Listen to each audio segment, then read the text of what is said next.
వచ్చిందంటే గుర్గుడు అనే ముని తపస్సు చేయడం వల్ల కాలక్రమేణా గూగుడు అని పేరు వచ్చింది. ఈ గుర్గుడు ఎవరి గురించి తపస్సు చేశాడంటే శ్రీరామచంద్రుని గురించి తపస్సు చేశాడు. శ్రీరామచంద్రుడు దండకారణ్యం వెళ్ళినప్పుడు తిరుగు ప్రయాణంలో నీకు దర్శన భాగ్యం కల్పిస్తారని చెప్పి ఆ గృహుడు దండకారణ్యం వెళ్ళిపోయాడు. దండకారణ్యం వెళ్ళిపోయిన తర్వాత అక్కడ రావణ యుద్ధము జరగడము, సీతాదేవిని ఆ రావణాసుడు అపహరించడము అలా జరిగిపోయింది. అప్పుడు ఈ గృహుడికి పునఃప్రాప్తి దర్శన ప్రాప్తి కలిగిస్తారని చెప్పినటువంటి శ్రీరామచంద్రుడు అక్కడ పని ఒత్తిడితో మర్చిపోయినాడు. అప్పుడు ఇక్కడ ఈ గుండం దగ్గర ఆ గురుడు అనే ముని చితి పేర్చుకున్నాడంట.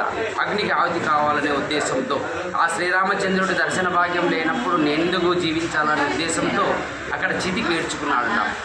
అప్పుడు ఆ శ్రీరామచంద్రుడు గ్రహించి ముందుగా శ్రీ ఆంజనేయ స్వామి వారిని పంపించినారని స్థల పురాణం చెబుతుంది. మేము ఇక్కడ ఈ అర్చకత్వము మా వంశ పారంపర్యంగా వచ్చుతున్నది. ఇప్పుడు మా తండ్రి గారు ఉన్నారు, ఆయన అర్చకత్వం వచ్చేసి 9వ తరము.